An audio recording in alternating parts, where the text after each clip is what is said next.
I'm trying to make firewood sound interesting.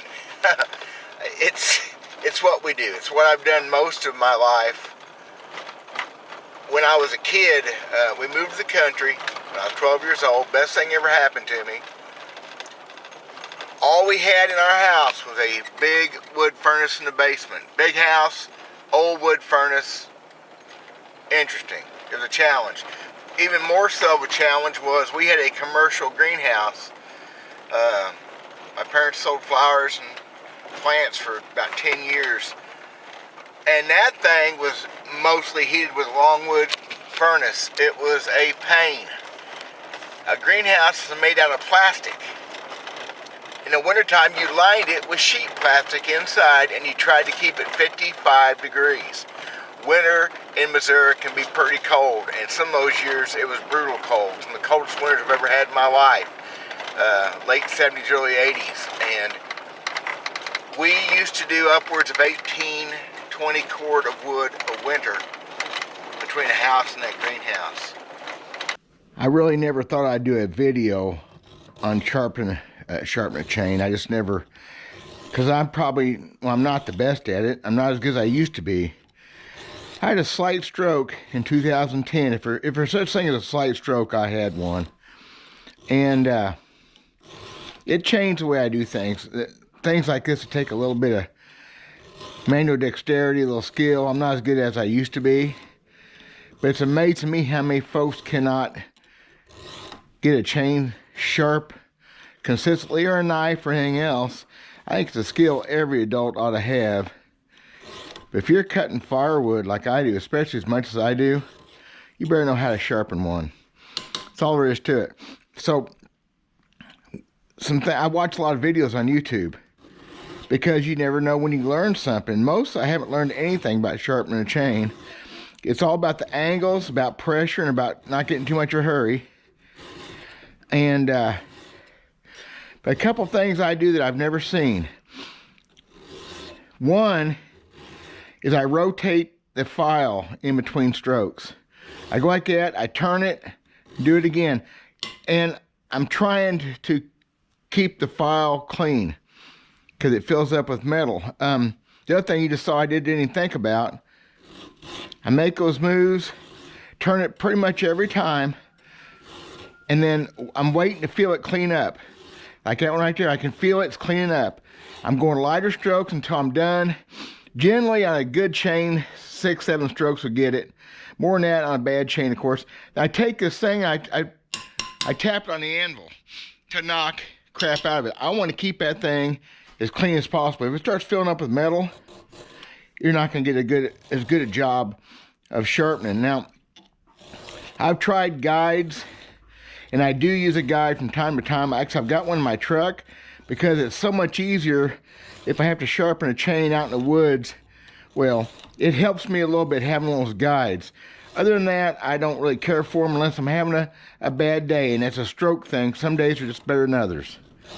If that helps somebody, let me know. That's kind of the way I do it. Other than that, it's about pressure, and I'm pulling as much as I'm pushing with my offhand. I'm trying to feel if that thing cleans up. You'll feel it usually gets a little bit easier to do. It's cleaning up, and you know you've got it without too much is too much. Nowadays, we heat our house 100% with wood with just a wood stove. It's a 1,200 square foot earth contact. Means it sits in the ground partially, which helps a bunch. The house was built in 1987. When I bought it in 96, it was still a fairly new house. It's not new anymore.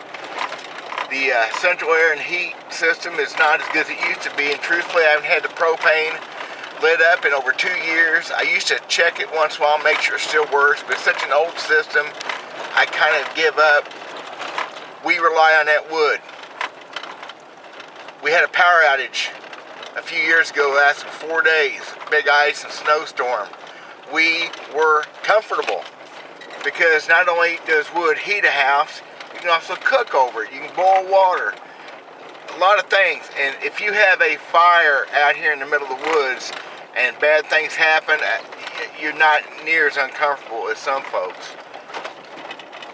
it's a lot of work burning wood, but it also takes me off of relying on other people. And of course, guys like me, we really dig that. I'm fixing to go here in the timber for just a little bit. Cut some firewood for my restaurant.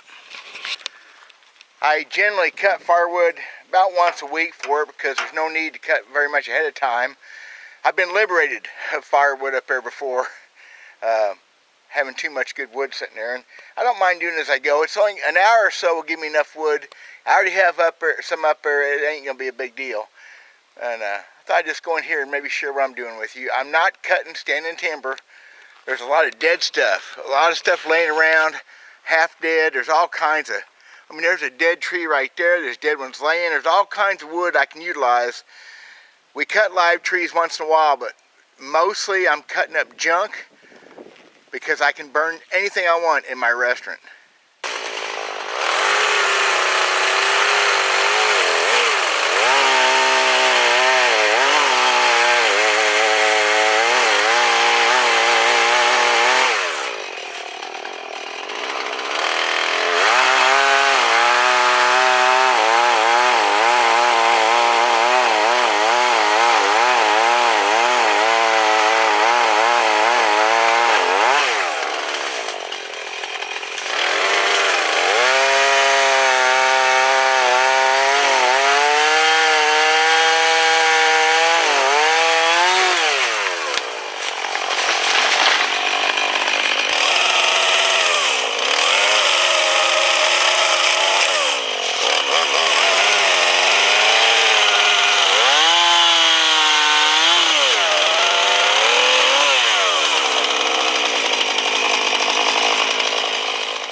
So right there is what we're heading for. That's what we're trying to do.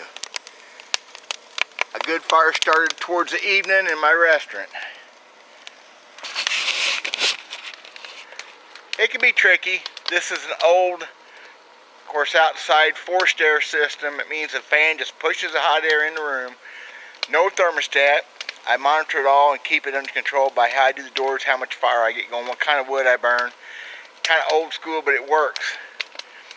Maybe the most important thing of this is how warm wood heat is. You think warm is warm. If a house is set at 72 degrees with electric heat, it's warmer when it's 72 with wood heat. No doubt. Anybody that's ever experienced the differences can tell you that. It's amazing. It sure is nice on the warm heat is nice on the old bones. And since a lot of my customers in this restaurant are older folks, they dig it. They really enjoy the wood heat. And I enjoy bringing it to them. Mostly. It can be work. Just part of my Hickbilly life. Thank you all. God bless.